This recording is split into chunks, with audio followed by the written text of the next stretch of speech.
Bonjour et bienvenue dans cette nouvelle vidéo. Alors, une vidéo concernant les éléments de premier secours dans un atelier. C'est une vidéo que je n'avais pas l'intention spécialement de faire sur YouTube, mais Swan a pris contact avec moi il y a quelques semaines. Il a fait une petite vidéo justement sur les différents éléments qu'il a achetés pour son propre atelier et m'a demandé si c'était pas judicieux finalement d'en faire une sur ma chaîne ou partager sa vidéo. Donc, je vous invite à aller voir sa vidéo sur le sujet et dans le même temps, je refais une vidéo, moi plutôt pour vous montrer les différents éléments nécessaires à avoir dans les différents packs.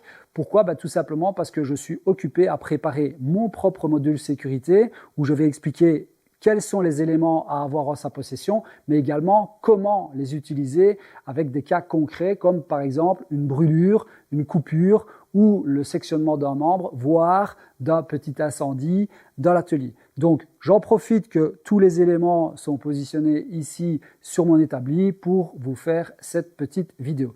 Alors, première chose que l'on doit avoir dans son atelier, ça va vous paraître bête, mais c'est son téléphone portable. Pourquoi?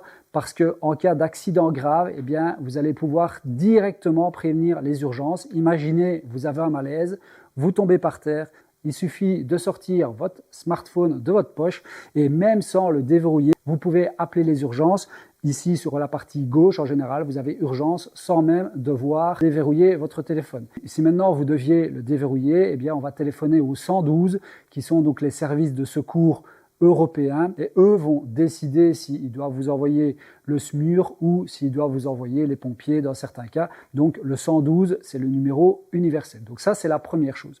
Ensuite, on va avoir besoin d'un extincteur. C'est quelque chose dont on parle très peu, mais pourtant, pour les professionnels, c'est une obligation. Donc en Belgique, on doit avoir une unité de 6 kg pour une surface de 150 mètres carrés et par étage.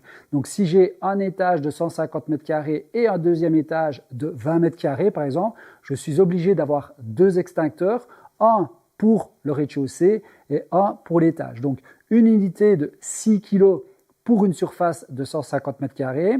Ici, on doit avoir un extincteur qui couvre les feux A, B et C. Je vous laisse aller vous renseigner pour savoir à quoi correspond le feu A, B et C, mais c'est ce dont vous avez besoin dans un atelier de menuiserie. Alors attention, les amateurs, à partir du moment où vous avez des machines stationnaires, renseignez-vous auprès de votre assurance parce que généralement, ils imposent un extincteur. Dans tous les cas, je vous conseille d'en avoir un, mais si vous estimez que vous avez un trop petit atelier ou que ce n'est pas nécessaire, prenez quand même contact avec votre assurance parce que dans certains cas, vous risqueriez d'être surpris de voir que votre assurance ne vous couvre pas parce que malheureusement, vous n'aviez pas d'extincteur dans votre atelier. Moi, ce que j'ai en plus, c'est une petite bombe aérosol qui est prévue pour les feux de batterie. De plus en plus, les machines sont équipées de batteries au lithium et elles ont tendance à brûler. Et donc, ces petites bombes aérosols remplacent, entre guillemets, l'extincteur pour ce type de feu. C'est vraiment prévu justement pour ce type de feu et ça vous évite justement de déclencher votre extincteur et ensuite donc devoir le faire remplir et le faire contrôler. À savoir quelque chose d'important, les extincteurs doivent être contrôlés chaque année. Donc, c'est un organisme agréé qui doit venir contrôler votre extincteur et il vous replaque une petite étiquette qui dit que ça a été contrôlé et que c'est valable jusque telle date. Donc ça, c'est quelque chose d'important. Ensuite, on va avoir une trousse de secours. La trousse de secours dans un atelier, je vous conseille vraiment de prendre une trousse de secours qui est mobile. C'est-à-dire que vous allez la fixer sur un mur ou à côté de votre établi, voire même dans l'établi pour les personnes qui auraient un sustainer et qui pourraient l'avoir directement à portée de main, mais qu'on peut également prendre pour aller sur chantier. Les professionnels ont l'obligation, si on a du personnel, d'avoir une trousse de secours sur chantier, mais dans l'atelier. Donc le fait d'avoir une boîte mobile, plutôt que d'avoir une armoire à pharmacie, par exemple, ou autre, moi personnellement, je préfère une boîte mobile. Pourquoi? Parce que je vais pouvoir la prendre et l'amener au plus proche du blessé. Si je suis seul dans l'atelier, eh bien, je vais pouvoir prendre ma trousse de secours. Selon la blessure que j'ai, il est conseillé d'être assis, voire même couché lorsqu'on a des blessures aux yeux, par exemple. Et donc, le fait de pouvoir l'amener proche de moi, je peux être assis et commencer à me soigner avec la trousse de secours juste à côté de moi. Alors, dans la trousse de secours, qu'est-ce qu'on va retrouver? Eh bien, du sérum physiologique pour pouvoir nettoyer les blessures, les plaies ou ce genre de choses. On va retrouver du désinfectant. Alors, moi, j'avais de l'isobétadine et puis hier, pour en avoir discuté avec François, que je remercie d'ailleurs grandement pour la discussion que nous avons eue hier soir, il m'a conseillé de prendre plutôt de la chlorhexidine. Pourquoi? Parce que l'isobétadine est colorée et pourrait justement empêcher de voir un corps étranger dans la blessure. La chlorhexidine, elle, par contre, est transparente et donc elle nous permet de voir la plaie propre. Donc on va nettoyer avec du sérum physiologique, ensuite on va désinfecter avec de la chlorhexidine et on voit donc directement l'entaille éventuellement qui a été faite et s'il y a un corps étranger à l'intérieur. Donc pensez-y, moi j'avais de l'isobétadine, eh bien j'ai été racheter de la chlorhexidine ce matin. Ensuite, on va retrouver toute une série de bandages. Ben voilà, pour éventuellement, si on a une coupure ici qui est trop large, eh bien on va mettre un bandage. On va retrouver des sparadraps, on va dire plus traditionnels. Il existe même des sparadraps spécifiques pour les parties ici dans les entre-doigts, etc.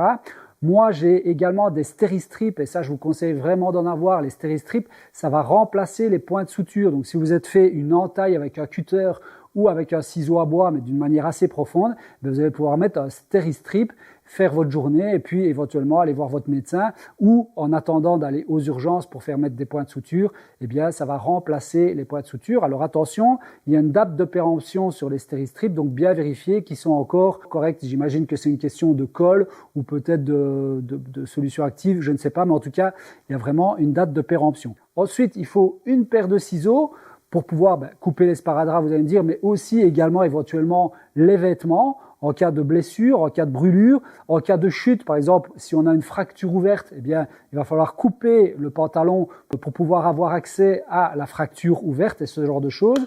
Une pince à épiler pour pouvoir retirer les petites échardes et ce genre de choses. On va retrouver évidemment des épingles de sûreté pour faire les bandages. Donc, comme je disais, une fois qu'on a fait notre bandage, eh bien, on va pouvoir maintenir notre bandage avec des épingles de sûreté. Un pansement triangulaire, c'est quelque chose, on ne pense pas toujours, mais imaginez, vous faites une chute et puis vous êtes déboîté l'épaule, eh bien vous allez pouvoir mettre un pansement triangulaire pour maintenir votre articulation le temps d'aller aux urgences, par exemple. On va retrouver pour les blessures un petit peu plus graves, donc c'est-à-dire des entailles un peu plus profondes, des pansements compressifs. Donc là, sous conseil de François, c'est essayer d'avoir au moins 2 pansements compressifs, un que vous allez ouvrir pour découvrir de quoi il est composé et voir comment il s'utilise pour ne pas de nouveau le découvrir au moment de l'accident et essayer justement de le mettre en place, vous entraîner de temps en temps pour voir justement comment ça se met en place et le jour, en espérant que ça n'arrive jamais, mais le jour où il venait à arriver un accident, eh bien vous savez exactement comment ça fonctionne.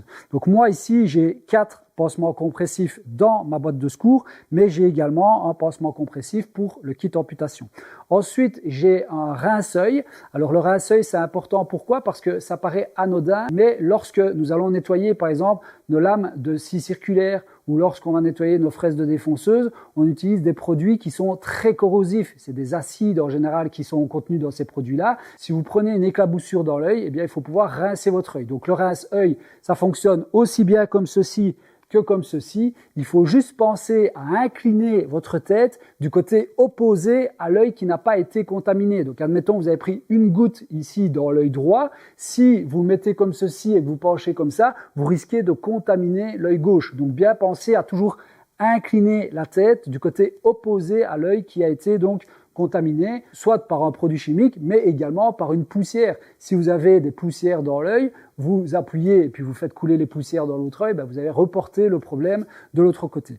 Ensuite, on va retrouver, dans mon cas, une petite canule qui permet de faire des insufflations lors d'arrêt cardiaque, par exemple. Eh bien, on va pouvoir mettre ce petit module sur le visage de la victime et puis on va devoir insuffler dans la petite canule ici devant et cette partie-là se met dans la bouche de la victime, tout simplement. Donc c'est toujours intéressant d'avoir ce genre de choses et de nouveau, pas avoir peur de le déballer, voir comment ça fonctionne pour s'imprégner de la situation éventuellement si ça venait à arriver. Voilà, ici il est noté qu'il faut faire 2 insufflations et 30 compressions thoraciques. Donc, c'est des choses, il faut le savoir avant que ça n'arrive et non pas au moment où ça arrive. D'ailleurs, rien de tel qu'une formation. Donc les brevets ou les certificats qui sont donnés, il y a le SST pour les professionnels avec une revalidation ou plutôt un recyclage tous les 2 ans qui vous permet de conserver le certificat. Ça, c'est pour le milieu professionnel. Donc moi, en tant que menuisier professionnel,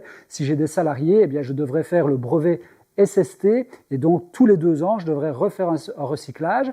Ça, c'est pour la France. Et puis, il y a le PS1C pour les particuliers, donc pour les amateurs ici dans notre cas, puisqu'on parle vraiment de personnes qui bricolent ou qui font de la menuiserie à titre amateur. Et en Belgique, c'est le BEPS, donc le BEPS, qui donne donc accès au brevet premiers soins. Et vous pouvez suivre ces formations soit à la Croix-Rouge, la Croix-Blanche ou chez les pompiers, mais il existe également des associations qui font ce genre de formation. Donc renseignez-vous dans votre région, c'est toujours intéressant à utiliser. On apprend également à utiliser un défibrillateur et ce genre de choses. On va passer sur le kit amputation. Alors, lorsqu'on s'ampute un membre, donc ça peut être le bout d'un doigt, un doigt, une main par exemple, eh bien on va toujours devoir mettre ce membre avec de la glace ou du froid, une source froide pour conserver le membre. Dans un atelier de menuiserie, il est important d'avoir un kit amputation.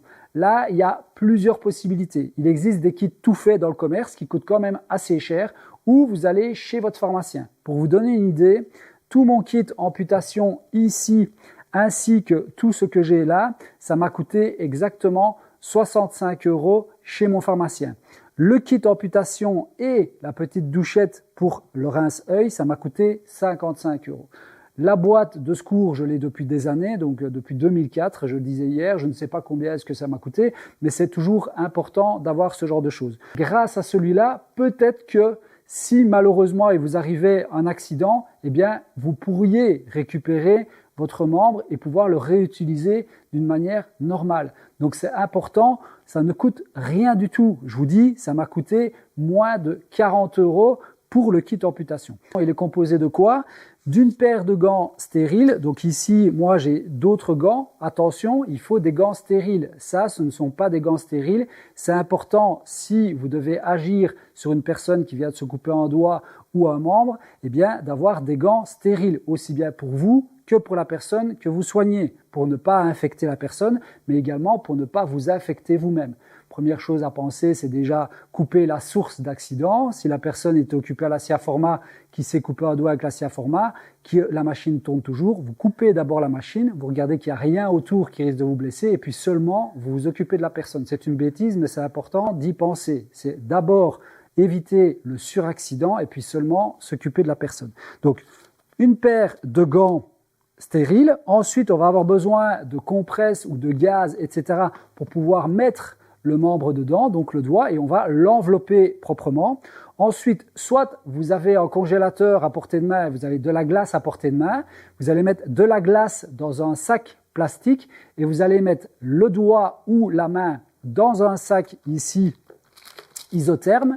Vous allez bien séparer le membre donc qui est enveloppé et les glaçons pour qu'ils ne soient pas en contact ensemble.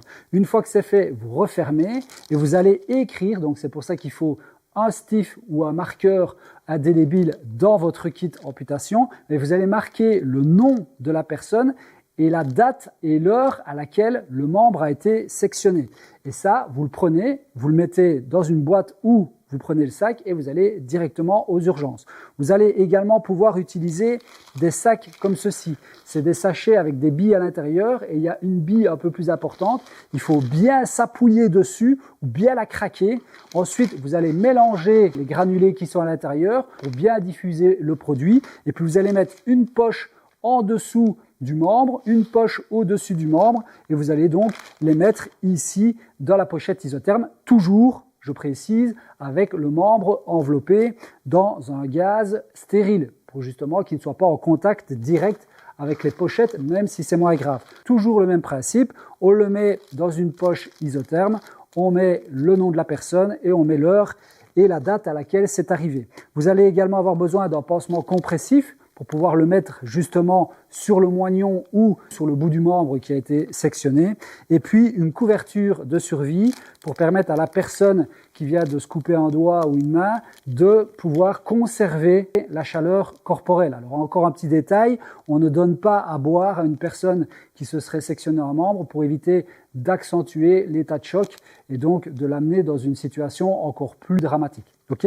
Donc tous ces petits éléments, donc moi je les ai mis dans un sustainer que j'avais eu en cadeau chez Thanos, mais vous pouvez très bien le mettre dans une pochette comme ceci. Donc moi, mon pharmacien, il m'a tout simplement créé une pochette et tous les éléments ici pour le kit amputation se situent dans cette petite pochette. C'est hermétique et ça, vous le laissez à un endroit bien précis dans l'atelier. Si vous avez du personnel, je vous conseille vivement, à chaque fois que vous recevez un nouvel apprenti par exemple, de lui montrer l'endroit où se situent tous les organes de premiers soins, que ce soit l'extincteur, la trousse de secours ou le kit amputation. Si vous êtes amateur et que vous avez des enfants par exemple, pensez à mettre votre boîte de secours à une hauteur accessible également pour vos enfants. On a tendance à mettre ça rangé dans le fond d'une armoire ou sur le dessus d'une armoire. Imaginez, il vous arrive un malaise, vous êtes dans votre atelier, votre enfant arrive et il ne sait pas ou il n'a pas accès à la boîte de secours,